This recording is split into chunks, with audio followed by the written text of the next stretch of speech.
Bonjour et bon réveil. Merci beaucoup de nous rejoindre sur Télévision Futur Média. On se retrouve comme tous les jours man ak sama team le mercredi xam ngeen ni 100% ambiance lay nekk parce qu'on a très envie de vous réveiller de defar suñu mercredi. Je rappelle encore que c'est la seule matinale qui réveille et qui éveille. Tey tombé na ak mercredi 12 novembre 2014 ah mercredi d'habitude bisu xale yi la. Tout à l'heure on recevra Batouli qui nous parlera de la relation élève ak professeur.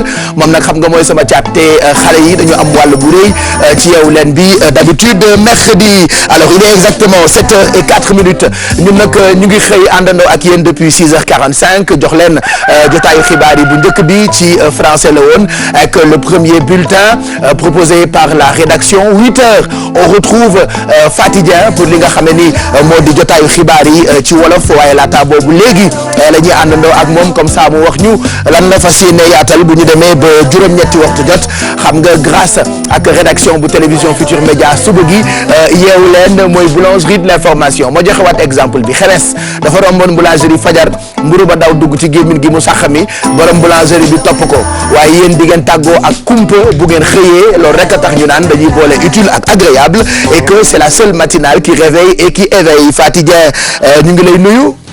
Pape Cheikh di nuyu ñu nga bokkal plateau sant bu baax a baax. macha allah maa ngi si jàmm. sa xeetu taxawaay rek ah yenn saa yi nga jox ma Alek Wek yenn saa yi nga jox ma Mami Sobel yenn saa yi nga jox ma Alfi yenn saa yi nga taxaw sama xel dem ci Yacine Bar yenn saa yi nga jox ma mannequin yu mag yooyu fi nekkoon yenn saa yi sax nga jox ma Katusha ah nii la xam nga tubaarkàlla suñu téléspectateurs yi comme ay bëtu garmi la ñu yor bëgg nañu ba ku ci présenter journal sax nga ànd ak taar am noo mel alors bu ñu demee ba juróom-ñetti waxtu jot lan nga fas yéene yaatal li ñu fas yéene yaatal Pape Cheikh ñaari ponk yi moo ci gën a fës Aliou Ndao nekkatul procureur bu spécial bu CREI nag ngeen ko xamee mooy ëttu attekaay bi dabu alal ji ñëpp bokk ñu ne sax ki ko wuutu Cheikh Tidiane Mara lay wuyoo muy koo xam ne nag ku ànd ak dal la bu nu sukkandikoo ci ay jegeñaaleem lu ci mën a am Pape Cheikh xibaar bi li tax ñu gën cee wax ne ñu Aliou Ndao ba ñuy tekki ndombal tànkam yëgu ko mu ngi ko fekk ci ëttu attekaay ba mu ne ci ab liggéeyam maanaam daal moom nit ñoo ko yëgandoo lu ci mën a am dinañ ci dellu siwaat leneen it loo xam ne dinañ ci waxaat déclaration politique générale bu njiitu jëwriñ yi Mahammed Boun Abdallah Dionne démb dem na ci pencum ndawi réew ma ba mu fas waxee li nga xam ne moom mooy feuille de route am taxaw na fukki waxtu ak ñett yoo xam ne da koo jàkkaarloo ak ñett teewal askan wi ci assemblée nationale di député yi laaj ak tontu ak wax li nga xam ne ci moom nga xalaat wala sax moom nga bëgg ñu soppi ko moo doxoon seen diggante daañ ci dellu siwaat ci ni mu gën a yaatoo Pape Cheikh ak démb télévision Futur Média def ci taxawaay bu am solo dem foofu ci assemblée nationale. ca fajar la ñu ko commencé xam nga moo tax tubaarkàlla suñu xarit yi di tàggoo ak kumpa moo tax boo nanguwul da ngay sonn ci li ñu nekkee ci bépp événement wala lépp loo xam ne ni xew na ci réew mi dañ ci àndandoo ak yéen moo tax fu ma xëyee ne télévision defee wuñu ko ñun ni ñu ko bëggee waaye yéen ni ngeen ko bëggee la ñu koy defee looloo indi bàkk bi miroir du Sénégal maanaam seetu askan wi alors Faty comme ça yi ñu xëyee dañuy dem ci actualité ku ne xam na ni bi ci gën a fës bi Sénégal yëpp di waxtaane mooy li am démb di déclaration de politique générale bu premier ministre bu Sénégal Mahammed Boun Dionne en tout cas ca suba la ba ngoon ak a mën a toog te mën a muñ. waaw yàgg na Pape Cheikh. dama leen mujj yërëm sax ndeysaan. non c'est très normal quand même. DPG faral nañ di gis xam nga tradition politique la. dëkk yëpp pratiquement dañ koy def en tout cas dëkk yu bëri.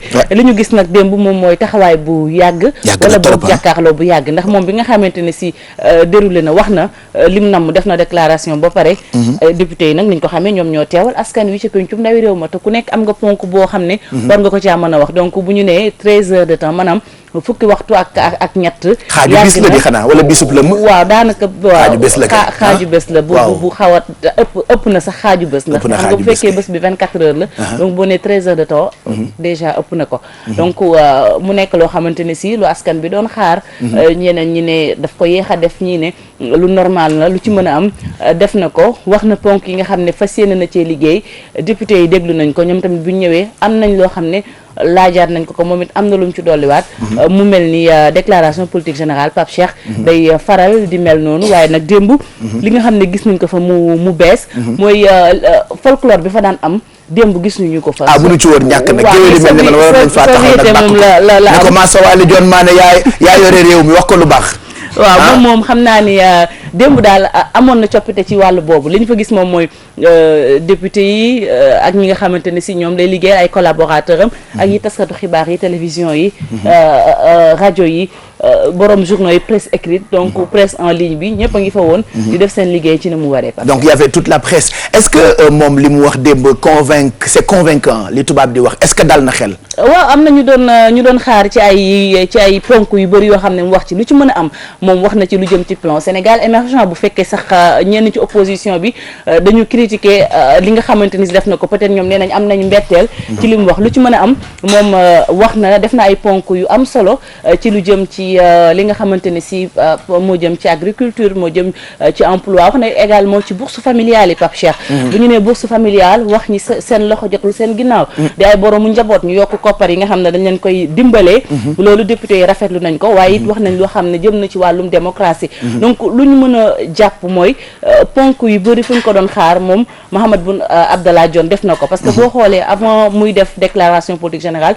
rédaction bu Télé Futurs Médias dafa dem def ay reportage dem ci centrale syndicale yi dem ci askan bi dem ci entreprise yi donc dem fu nekk ku nekk ñu laaj la fan mooy metti ci sa côté donc ñoom dañu toogoon seen kër am na ñu dégluwuloon mais am na ñu ko bàyyi woon nopp di xaar mu wax tey également dinañ ci dellu siwaat incha allah xool askan bi voilà nañ ko jàngatee lu ci mën a am opposition bi convaincre la nee na c'est très normal donc bataille la boo xam ne opposition nguur c'est normal mais lu ñu mën a wax daal mooy bu fekkee sax ñu bëri na nañ PS li ñu ko doon dégg ci ay kàddoom bëri na Mahammed Boun Abdallah Dionne wax na lu bëri liggéey yi bëri na voilà en tout cas on lui souhaite bonne chance de toute façon suñu premier ministre la donc Sénégal rek la ñu bëgg mu gën a avancer beneen bi ci topp ñu dégg ko démb mu ngi jëm ci procureur Alioune Ndao xam nga di nga ko wax ci jotaayu xibaar yi mais yoon la itam nga expliquer ñu qu'est-ce qui s'est passé il paraît que toppatootul mbirum bien mal acquis CREI la tudd waaw CREI procureur Alioune Ndao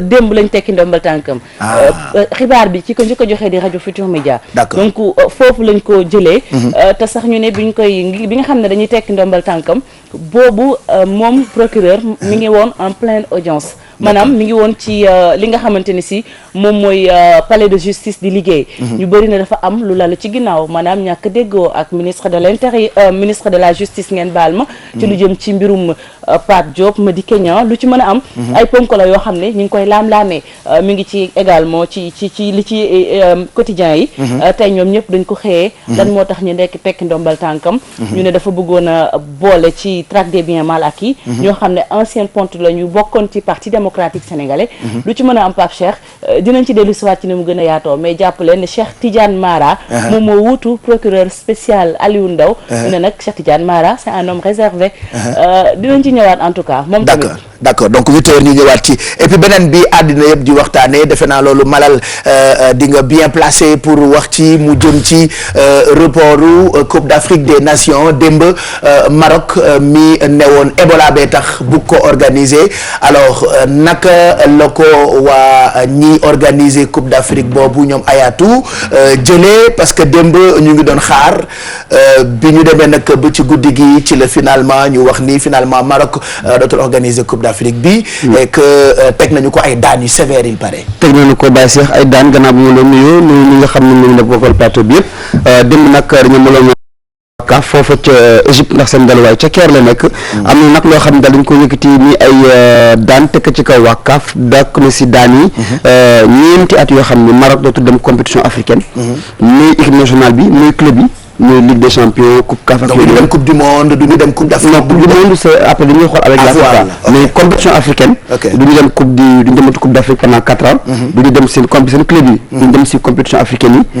ba pare dinañ leen teg aussi ay daan yu toll à peu près si 25 wala 30 millions francs CFA parce que ñun bu ñu waxoon dañuy organiser depuis 2013 ba léegi nii ñu wax ni Ebola moo tax te gars yi jot ñoo jël ay motukaay ñu ni li ñuy am expérience ci équipe yi nga xam ne dañoo am Ebola doon bokk si éliminatoire yi Sierra Leone Guinée ak Sierra Leone Guinée beneen dëkk bi Nigéria ak Libéria waaw donc ay réew yoo xam ne dañoo amoon Ebola foofu ba nit ñi di fay dee mais teewul dañu leen boole si compétition bi am na benn système bu CAF trouvé woon ba ñu doon football donc waxoon nañu ne bu fekkee ne ñun nangu nañu organiser CAF ñoo def ay moyens pour que au niveau des entrées du Maroc ñu mën a renforcer le dispositif sanitaire. Mais le Maroc a refusé catégoriquement. ñu contrôle le flux de supporters ñu jóge ci dëkk yooyu di ñëw. te bëggul jël risque dugal Ebola si dëkkam. Bon, d'autres disent que c'est pour des raisons sanitaires, d'autres disent que c'est purement sportif parce que le Maroc n'est pas prêt. Qui sont pas prêts pas prêt au niveau de l'infrastructure, mais prêt au niveau de leur équipe. Parce que le niveau est organisé, jouer, gagner. Donc, en plus, par exemple, il voulait qu'on repousse de 6 mois pour faire la préparation, mais gagner directement aussi. Alors, Issa Hayatou Moune, Filek Nienti Fan, dinañu xam soit ben deuk moy def Coupe d'Afrique bi ou ñaari deuk comme bu mujj bi. Dañuy wax ni soit parce que Égypte bi nga xam ne dafa nekk su groupe Sénégal, moom am na stade yëpp déjà am na hôtel yëpp déjà te am na ñu tam ñu ni comme que Maroc bëggatul ñoom mën nañ ko organiser ça leur permettra en cas de pépin ñu mën a accueillir compétition parce que ñoom aussi ils veulent gagner mais su fekkee ne boobu tam doxul mën nañu dem jouer par exemple dans deux pays différents comme ni ñu defoon en 2008 jouer ko entre deux pays loolu tam dans 4 jours waa CAF dinañ ci statuer waat am réunion comité pour mën a jël décision wax ne tel dëkk wala ñaari réew yi ñoo organiser ko mais il n'est pas question que ñu doxal ko ça sera du 17 janvier et février. Alors yow en tant que professionnel ci wàllu sport tu trouves normal Maroc waroon ko organiser bàyyi ba mbir mi jàmp mu désister ne dootu ko defati. Bon je pense que jaaduwul.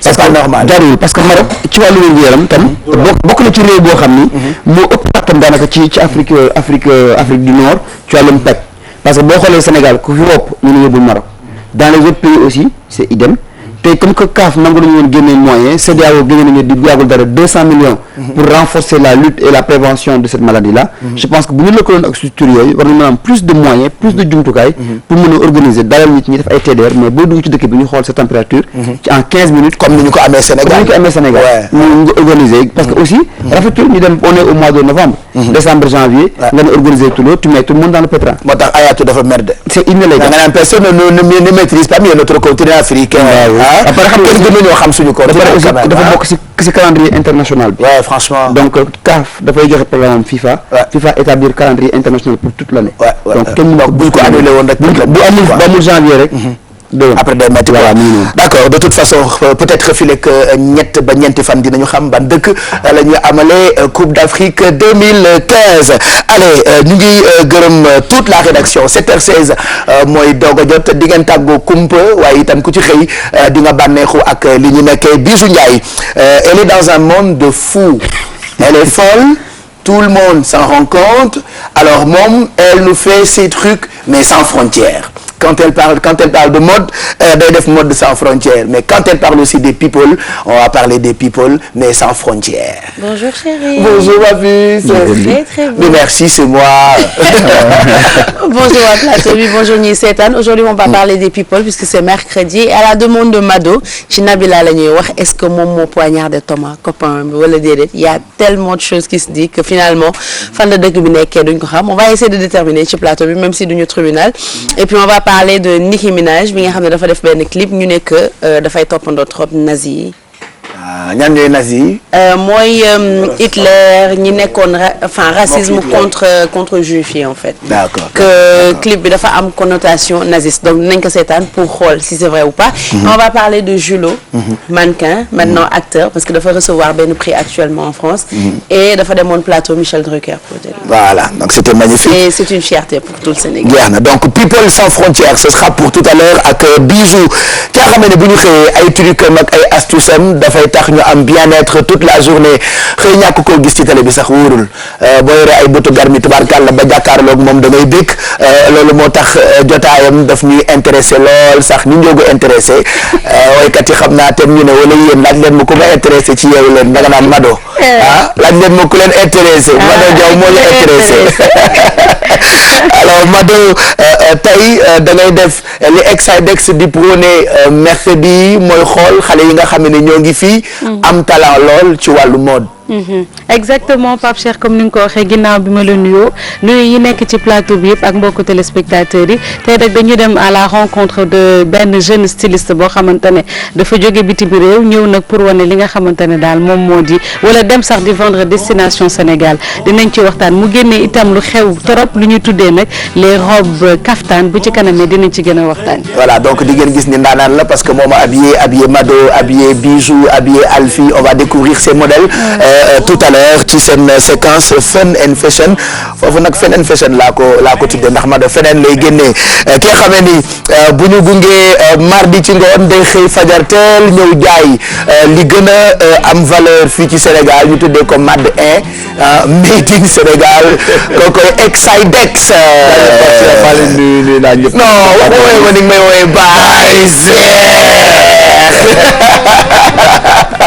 ku ko tekki dof de xam nga man dama leen di namm goo xamante ne su ma ñëw damay xelu. oui waaw namm la waaw dafa non mais en plus fajar gi ñun ñaar ñoo jiitle mu ne ci oto mais daf maa seen rek wàcc vitre Baye dafa teel parce que heure du matin bu ma yéex dafa teel voilà.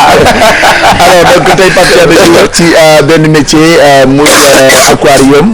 alors ñu koy defar donc muy métier boo xam ne xëj na yàggu fi voilà très bien donc am na nag ñu koy defar fii ci dëkk bu njëkk dañ ko doon commandé oui am na ñu koy def fii. parce que ñun la dernière fois on en a parlé ci beneen côté le fait que mu am aspect bien-être bi boo ko xoolee mu lay dàqal am na aspect mais ci defar bi ndekete am na ay doomu Sénégal yu defar. oui am na boo tax ñu def ci gëstu boo xamante ne sax boo leen ko gisee xëj na da ngay naan qualité bi ci nekk ñu bëri duñ ko mënti gëm donc loolu daal vraiment moo gënoon tax ñu yokk dem taal fi suñu caméra vraiment waxtaan ak ñoom bi ci kanamee daanu ñëw ñu wan ko Sénégalais yi ñu xam à quel point les Sénégalais vraiment ñu ngi góorgóorlu ci fànn bu ne pour que vraiment kenn dootul jóge Sénégal di jéggaani exactement woowaat ma waay Baye Made in Sénégal Baye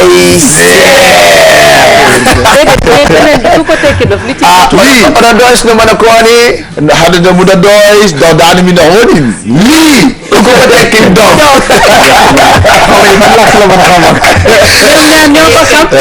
mercredi bu jot dañuy waxtaane lépp lu jëm ci tàggat yaram def ko round up léegi wax nañu ci report bi am par rapport ak Coupe d'Afrique bi Maroc mi désisté waaye itam am na yeneen ponk yoo xamante ni Malal Junior dina ko waxtaane bu ca kanamee ci Yeewu Leen bi n'est-ce pas ndaa dinañu waxtaane wàllu équipe nationale bu Sénégal bi nga xam ne mu ngi regroupement fële ca Paris war fa jógee nag ni kon ëllëg pour dem ca Caire waxtaanee aussi li nga xam ne moom mooy lu tax ñu regroupé foofu ak yenn ci kaddu yi nga xam ne Diafra sax yëkkati na ko waaye itam waxtaanee ñëw boo xam ne Florent Malouda di international français ñëwoon na ko démb ci Ndakaaru dem fële ca Génération Football seetaan xale yi waxtaan ak ñoom gën leen a teg ci yoon ngir ñu mën a nekk ay footballkat yoo xam ne fii léegi at yi ay xarañ la ñuy doon. D'accord et puis Batouly elle sera avec nous dans quelques minutes parce que àllarba bi wax naa ko sànq xale yi dañuy am wàll bu rëy ci Yeewu Leen bi tey nag dina indi ay wax ci diggante bi nekk ci diggante xale yi jàng ak ñi leen di jàngal lu ci ne moom nag dafa sob waaye def na ci ab micro trottoir wax ak ay moromam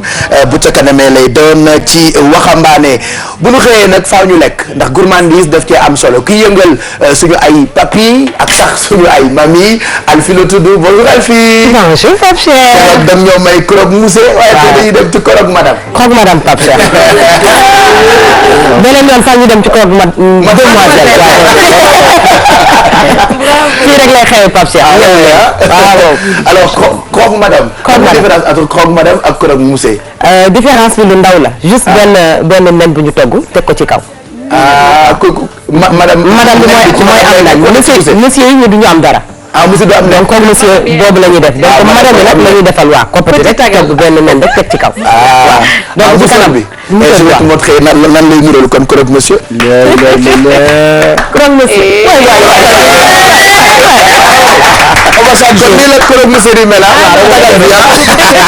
Allez, est-ce que je peux continuer là?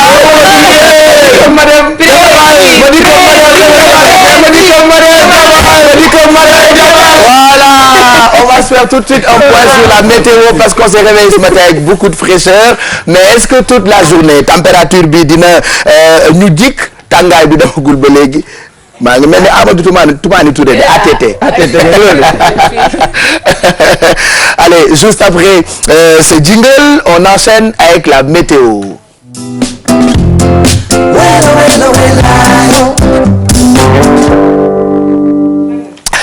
Alors, un point sur la météo, Fatidien, ce matin, on s'est réveillé avec quand même 26 degrés. Oui, 26 degrés, comme vous l'avez noté. Il fait très chaud à Dakar le matin. Alors, le temps reste dégagé quand même sur l'ensemble du territoire national. Mais pour les températures de la matinée également, Saint-Louis, 23 degrés. Podor, 22. Matam enregistre la température maximale, 27 degrés. 23 à Linguère, 24 à Diourbel, 25 à Kaolack, Tambacounda, 26 degrés. Et Ziguinchor, Kolda, Kédougou, 24 degrés. Dans l'après-midi, Dakar enregistrera la température minimale 31 degrés.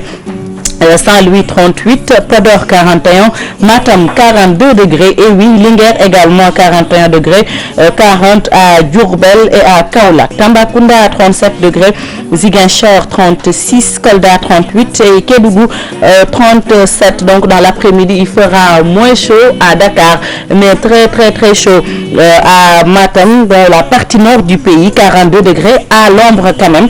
Cependant, une seule marée haute est prévue aujourd'hui. Ce sera à 12h20. La première basse mer s'est produite à 6h10 et la suivante va se produire à 18h05. L'activité des poissons sera très bonne. Cependant, n'oubliez pas vos gilets de sauvetage, amis pêcheurs. Les meilleurs moments de la journée pour aller en mer, 5h20 à 7h20 et puis 17h45 à 19h45. Le roi Soleil a déjà fait son yaoulène depuis 7h09. Aujourd'hui, il a fait du bidanti. Alors, il va nous quitter très tôt à 18h38, Pape Cheikh. C'est vrai que maintenant, les nuits sont plus longues que les jours. Oui, les nuits sont plus longues que les jours. Donc, il va faire frais. Ah. On sera bientôt au mois de décembre. Donc, le réveil ne va pas être facile. léegi pour ñi dencoon seen ay yére sedd parce que tendance bi mooy bu tàngaay bi dugg see yére sedd da ngeen koy denc bu ngeen bañee mu xeeñ yàgg nag xam nga xetu yàgg moom baaxul génne leen ko léegi commencé koo weer wala ngeen bàcc seen yëf bàcc bi itam baax na voilà bu ci am moisissure ak waaw bicarbonate bi rek siw ci ok mu bañ a xeeñ yàgg ok mais merci Fati est-ce que je peux avoir les journaux ñu xam lan moo nekk ci yéenekaay yi tey pour suñu xarit ci nga xamante ni ñooy xëy ñu wàcce journaux yi léegi nii pour ñu ngeen mën a gis lii yéenekaay yi xëyee mën nañu njëkkee ak l'Observateur waaye l'Observateur duñ ci sori on va retrouver l'équipe de la rédaction centrale du l'Observateur pour ce qui fait le menu de ce mercredi 12 novembre 2014. Bonjour Babacar Ndao Faye. Bonjour chers amis de Yeewu Leen, bonjour à tous les téléspectateurs de la télévision Futur Média. Ce mercredi 12 novembre, la une de l'Obs s'ouvre sur le limogeage de l'ex-procureur spécial près la CREI. La gendarmerie qui a donc exécuté Alioune Ndao, un incident opposant les gendarmes de la section de recherche au procureur spécial Alioune Ndao, a été à l'origine du départ de ce dernier de la CREI. Les hommes bleus ont refusé d'arrêter les anciens ministres Madické Niang, Abdoulaye Diop ainsi que la dame Ndella Wade sur ordre de Alioune Ndao, faute d'arguments convaincants et à l'insu du garde des Sceaux, ministre de la Justice. Le général Mamadou Gueye Faye, haut commandant de la gendarmerie, qui a été informé, a immédiatement alerté le chef de l'État, qui a relevé à la minute le procureur spécial Alioune Ndao, d'autant plus que ces arrestations pouvaient même entraîner des troubles à l'ordre public à quelques jours du sommet de la francophonie. L'autre grande information du jour, c'est la déclaration de politique générale, exercice auquel le Premier ministre Mohamed Abdallah Dionne s'est prêté. Exercice périlleux puisqu'il fallait se frayer sa propre voie, marquer la continuité de l'action gouvernementale tout en évitant les pièges des redondances. Alors, déclaration de politique générale dans un contexte de morosité économique ambiante et d'une situation politique assez tendue où le pouvoir et l'opposition jouent à se faire peur. Le Premier ministre s'est donc évertué à réciter la leçon du président Macky Sall. Il y a également le lutteur Saloum Saloum qui risque la cour d'assises, le policier Tombon Wali qui se lave à grande eau devant le doyen des juges ou encore le professeur Fallou Cissé, médecin de l'équipe nationale de football, qui donne les raisons du regroupement à Paris et l'état de forme des Lions qui préparent le match au Caire face à l'Égypte. Voilà Pape Cheikh, c'était tout pour aujourd'hui. On se retrouve demain pour un autre numéro. Excellente journée à tous. Merci Babacar. Demain matin, on te retrouve pour toujours la présentation du menu de l'Observateur. Habitude le fii ci Sénégal ku ci xëy rek la ngay njëkk a def mooy jaay ma L'Obs bañ a def ne man mbay gar mi nga xam ni bu waree jënd journal da ci jënd ñaari miisu mburu noonu la nekkee. bon dafa bëgg a wax nit rek ni pièce bu ma am da koy préféré jëndee ji mburu Faty Dieng tey yéen kaay yëpp benn xët la ñu xëyee muy limogeage u procureur Aliou Ndao gis nga populaire moom wax na ci mu ne limogeage du procureur de la CREI le coup spécial qui a emporté Aliou Ndao ah loolu le populaire wax. waaw le témoin tamit moom la xëyee nañ ko def benn rek. waaw populaire Pape Cheikh xëy ci xibaar bi nga xam ne benn journal foog naa raté wu ko mooy Aliou Ndao mi ñu tekki ndombal tànkam moom procureur spécial sax ñu ne daal ñàkk déggoo am na ci digganteem ak ministre de la justice lu ci mën a am Pape Cheikh jàpp leen ne procureur ki jiite woon CREI Aliou Ndao léegi kuy wuyoo ci turu Cheikh Tidiane Mara moom moo ko fa wuutu. alors yéen kaay bii di témoin moom tamit mu ngi laajte ndax loolee ñu def Aliou Ndao ndax c'est pour des raisons politiques ou forfaiture luy forfaiture. waaw maanaam li muy laaj dafa samp laaj ndax lii politique moo ko lal. wala ñàkk mën la wala loo xamante ni si am na lajji. lu ci mën a am Pape Cheikh comme ni ñu ko waxee daal procureur spécial la cour de répression enrichissement illicite di CREI.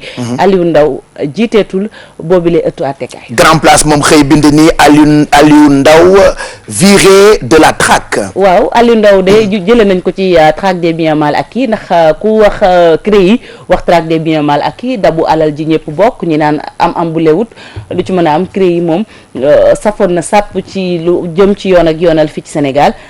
mu ngoog ki ko jiite woon jiiteetu ko foog naa ni tey niñ ko waxee sànq benn yéenekaay ratewul information ba ci waa réew mi sax quotidien ñoom tamit loolee la ñu xëyee ñu bind ni Aliou Ndao viré de la CREI teg ci ne les dessous de la chute d'un procureur très spécial. waaw ñoom nag wax nañ li nga xam ne moom moo làqu ci ginnaaw tekki ndombal tànk boobu yéenekaay yu bëri wax nañ ko tudd nañ sax ay tur ay pont yoo xam ne ñu ngi ci parti démocratique sénégalais wala bokk ay borom ay kilifa lañ ci Sénégal ñoo xam ne dañu ne woon moom da leen a bëggoon a teg loxo l'Observateur wax nañ ko sonk ci biir yéenekaay bi ci réew mi également wax ko donc daal ponk yi ñu déggoowut yaakaar naa ni wala bokk fi ñu bëggoon mu jaar fa moom Aliou Ndao jaaru fa maanaam liñ ko sasoon ci ab liggéey am na ca loo xam ne peut-être gisuñu ko ci moom moo tax tey jii mu indi ay coppite. voilà L'As moom dafa bind ni moom dafa nekkoon dañu ko éjecté en pleine audience le procureur Aliou Ndao perd la traque. waaw Aliou Ndao démb Nicolas waxee dañ ne sax bi nga xamante ne si xibaar bi aay bi mi ngi daanu boobu moom ma ngay liggéeyam donc mi ngi nekkoon ci audience donc ci audience boobu nag ci lañ ko jëlee daal di koy tekki ndombal tànkam maanaam daal ñu bëri sax dañu ne foofu la ko déggee fi ko nit ñi déggee la ko déggee. d'accord alors Walfadjri xëy sampap laaj ni pourquoi Aliou Ndao a été viré. waaw lan moo tax Aliou Ndao ñu tekki ndombal tànkam loolu mooy laaju tey bi. d'accord Direct Info yéenekaay bi moom dafa xëyee ci xëtam bu njëkk ak coowal Aliou Ndao boobu procureur mi nga xamee ni dàq nañu ko jiitetul CREI waaye teg ci li am démb ci ca Assemblée nationale def DPG mooy déclaration de politique générale du Premier ministre John livre la clé du progrès. waaw ñoom nag li ñu gis rek moom mooy caabi yokkute yoonu yokkute la Mahammed Boun Abdallah Dionne joxe démb ca pencum ndawi réew ma xam nga ku déroulé feuille de route bi ñu bëri gis nañ ci loo xamante ne si jàpp nañ ni su ko defee yokkute mën naa am lu ci mën a am moom daal démb def na grand oralam te sax ñu bëri nee nañ grand oral boobee réussir na ko en tout cas lu ci mën a am daañu ci dellusiwaat. li nga wax noonu sax la Libération yéen a kaay def ci xëtam bu njëkk ne le premier ministre le PM plutôt réussit son grand oral. waaw mu mel ni à part ñenn ci kujje gi Pape Cheikh ñeneen ñu gis moom ñu bëri bu ñu jëlee kaddu foofu ci Assemblée nationale lu ñu gis mooy li mu wax dal na xel lu ci mën a am moom Mahammed Boun Abdallah Dionne bind na li mu war a bind dem na pencum ndawi réew mi wax na li nga xam ne nar na ko def ci ay secteurs yu bëri yoo xam ne soxal na askan wi demande sociale bi daal nee na ay ponk yu bëri yoo xam ne fas yéene na ko caa matale incha allah. sànq bi ñuy fi ci xibaar boobu la nee nga li mu wax démb ci PSE bëri na loolee la yéenekaay bi di Sud Quotidien def ci xëtam bu njëkk tey jii mu bind Mohamed Dionne vend entre guillemets le PSE. waaw démb Pape Cheikh ñu bëri sax dañu jàpp ne moom da doon jaay plan Sénégal émergent maanaam jaay ko wane xar kanam bi nga xam ne baax na wala boog ponk yi gën a baax ci plan Sénégal émergent parce que démb dañ doon gis tout le temps PSE di duggaat ci ay waxam. C'est très normal Pape Cheikh avant muy nekk premier ministre moom moo jiite woon BOS. muy bureau boobu nga xamante ne si dañ ko taxawaloon ngir mu toppatoo lépp lu jëm ci plan Sénégal émergent ci nguurug Macky Sall. jërëjëf soxna Fatou Dieng loolee moo ne tey ci xëtu yéenekaay yi ñi yeewandool ñu dol nañ ko jottali noonu bu ca kanamee ay boori 9h45 daañu àndandoo ak Mamadou Mohamed Ndiaye ci revue de presse bi mu gën koo xóotal bu ko defee ngeen gën cee mën a bàyyi xel Fatou Dieng juróom-ñetti waxtu ñu àndaat ak yow su boobaa da nga ñuy tojal yaxu xibaar yi xam nga yaxu xibaar moom danga koy toj ba mu ne rumbux voilà télé bu ci rakkaaju fajar ñu paccal la ko yaak sa famille maa ko wax ma dolli ma dikkam ma dem ma dikkam ma dem ma ni Fatou Dieng yaxub xibaar danga koy toj ba mu ne tasar télé bu ci ëppal ci fajar gi ñu paccal la ko yaak sa famille ah voilà ba ban ci boole famille non mais vous êtes mauvais ah ma dikkam ma dem bul dem ma dikkam ma dem 7h34 dafa xew ñu jàll ci jóg job nag mooy pàcc bi nga xam ne ni ñu ngi ko jagleel suñu xarit yi nga xam ne ñu ngi wut liggéey te amaguñu ko am parcours bu riche ay diplôme ak ñoom seen waaye xamaguñu fu ñu jëm yéen nag seen i CV dañu koy jàllale gratuitement moo tax ñu faral di leen wax naan nii dañuy def téléservice ci Yeewu Leen bi dañu koy dooree ak adresse bi comment faire pour ce message ce CV jàll bu ñu xëyee ci jóg job Bijou. faut juste ngeen defar seen CV envoyé ñu ko bu fekkee mënoo leen defar CV ngeen envoyé seen tour seen sant liggéey bi ngeen jot a def ak lan ngeen bëgg par mail à yeewulentfm@gmail.com c'est en bas de l'écran. ki ñuy njëkk a jàllale CV wam on va regarder en même temps CV bi ci écran bi mu ngi tudd Fatoumata Ndiaye regardez Fatoumata Ndiaye nag am na xam-xam jàng na ami diplôme waaye amagul liggéey te ñu ngi ñaan joxekatu liggéey quand même ngeen contacter ko buñ leen waxee tuuti ci fi nga xam ne ni jaar na fa alors moom Fatoumata Ndiaye 2012 à 2013 licence en banque finance assurance mu ngi ko jàngee école bu mag boobu di CESAC expérience professionnelle 2013 stage à Alliance Assurance saisie de contrat d'assurance et attestation accueil client et conseil. Alors si vous avez besoin de Fatoumata Ndiaye, nous on a son numéro de téléphone mais on ne vous balance à l'écran que son adresse mail. Vous pouvez la contacter par mail à famina85collé@hotmail.fr. Si vous avez besoin de son numéro de téléphone, contactez-nous par mail à notre adresse qui s'affiche au bas de l'écran comme ça. On vous file son numéro de téléphone et vous la contacterez directement comme ça elle viendra peut-être travailler pour vous wala mu ñëw def entretien ba ngeen xam ndax mën na leen liggéeyal donc moom mu ngi tudd Fatoumata Ndiaye. Pape Cheikh, le deuxième CV appartient à Mayugon Guillaume Dedomey. Son dernier diplôme il a eu en 2012, c'était une licence professionnelle en transport logistique. Il a obtenu à l'école privée supérieure de logistique ESLO. Concernant ses expériences professionnelles de janvier 2012 à février 2014, promoteur d'établissement Rosa Sidibé multiservice Ouest Foire, route de l'aéroport face Institut César. Donc du 11 août au 11 octobre 2010, il était à XCOM Sénégal, 5 bis VDN échangeur, route de Ouakam. Il était donc stagiaire, il ou elle, je sais pas si c'est effectué, il était gestionnaire de stock, logistique et transport matériel pour les installations d'antennes, BTS, télécom à Kaolack, Diourbel, Bombay, Mbacké, Kaffrine, Koungheul, Saint-Louis et Mbour. Pour contacter Maïgon, vous pouvez le faire par mail à aterme 123@gmail.com. Aterme c'est ATHERM 123collé@gmail.com.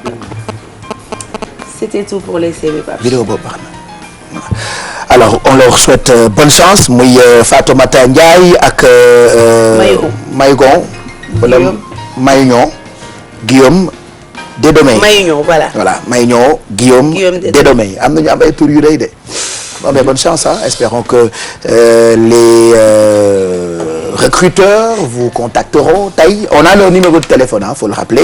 Voilà, donc parce que désormais on évite de remettre à l'antenne les numéros de téléphone pour plusieurs raisons. mal intentionné donc yéen bu fekkee recruteur ngeen dégg fi CV boo xam ne intéressé na leen mun ngeen ñu envoyer mail ci adresse bi ñuy joxe tout le temps yeewuleen tfm@gmail.com ngeen wax ban personne moo leen intéressé on pourra vous communiquer son numéro. mu ngoog bonne chance soxna bu teew ay nelaw aju ko 7h38 dans quelques minutes ñu àndandoo ak suñu coach bu ko defee mu jox ñu ay exercices yoo xam ni daf ñuy permettre ñu noddanti suñu ay noor juste pour rappeler que mën ngeen a bokk ci yeewu leen bi 88 628 22 22 wala 88 628 65 65 88 628 04 05 on démarre ak suñu séquence souvenir ah déglu loo xam ni ça nous rappelle beaucoup de souvenirs Jaloy ni koy suñ ci buubu Jalo Jaloy ni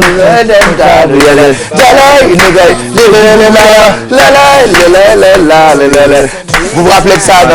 Ah oui Yendeman c'est ce qu'on vous propose ce matin ngeen yeewoo ko parce que c'est que du souvenir Baaba Maal moo ko woyoon kan la ci àndal Exidex parce que yow temps yi fekk na yaa ngi ci diggu hip hop waxal rek ma bett mais pas tout le monde non c'est un Jamaïcain ok c'est un Jamaïcain mais j'ai oublié le nom mais dama ñëw ok est-ce qu'on peut reprendre Pape Samba Thiam avec le début de la chanson comme ça ñu déggee ci bànneexu ci c'est ce que nous vous offrons ce matin on vous souhaite un très bon mercredi une bonne journée ah ngeen yeewu àndandoo ak ñun ci télévision Futur Média c'est la seule matinale qui réveille et qui éveille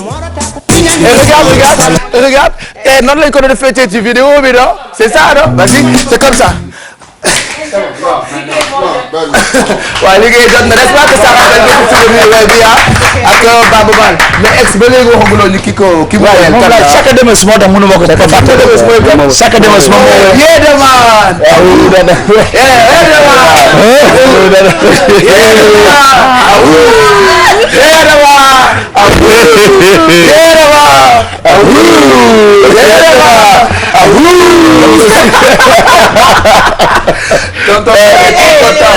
sur ton internet là c'est quoi la suite parce que non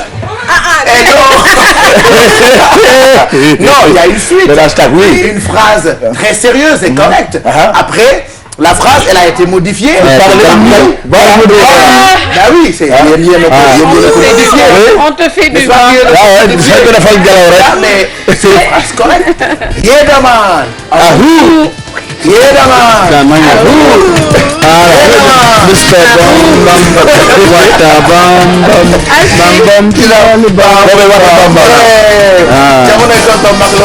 à l'époque star la woon Sénégal quoi mais léegi il l'est plus il est tout le temps derrière avec beaucoup de pêche ce matin il est exactement 7h44 juste le temps d'un jingle et on retrouve notre coach Fama qui est là ce matin. Elle va me tuer aujourd'hui.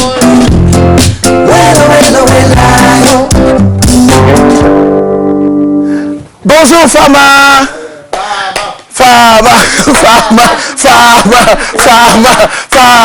Fama.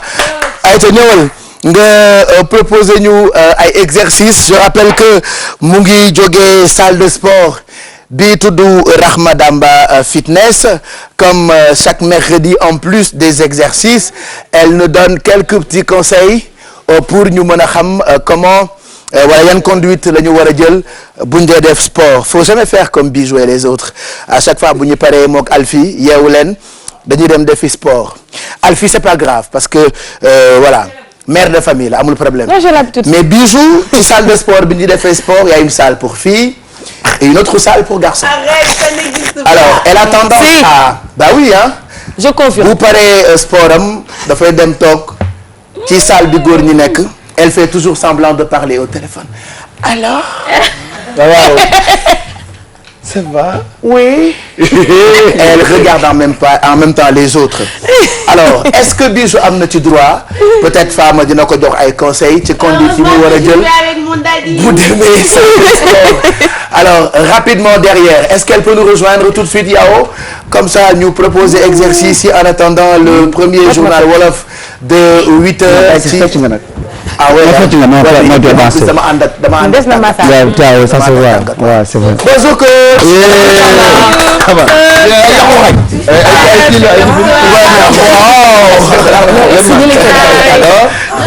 bienvenue bienvenue waa kii di sama xarit man mi ci loo nekk allez ça va qu'est-ce que vous proposez ce matin Bijou El Waw sim bâton ana bâton yi waaw ay poil ça va bien mais xanaa li mën nañu wut yaxu yàpp laa foofu mën na bu ginaar bouteille d'eau comme bu ñu amee suñu kër bouteille d'eau d'accord mais c'est très pratique hein d'accord moto libre d'accord je te tapé je vais t'engager. T'engager. Elle est bonne. Allez, c'est parti. waaye bàyyi ko rek. ay sa ñu dem Fama. boo sa bëgg bàyyi ko moom fi daanu. En position. xam nga intéressé wu ma ci parce que dafa metti Fama dafa saxor. alors tey lan ngay joxe comme conseil pour finir. bon tey courbature yi laa indi problème courbature parce que je crois 80% nit ñi di dem salle. dañuy abandonné surtout chez les filles daal. dañuy abandonné après. parce que courbature bi tellement que day métti alors dañuy préférer abandonner alors comprendre ñu courbature surcharge muscle bi la. ok muscle bi nga surchargé. muy métti. mooy solo. voilà alors renforcement yi ñu ko def. moo tax nga am douleur yooyu noonu. d'accord alors soo abandonné soo demaatee tam day ñëwaat rek. alors il faut continuer nga travailler ko ba mu habitué wu ko tey courbature ay 3 jours maximum 4 jours lay durer.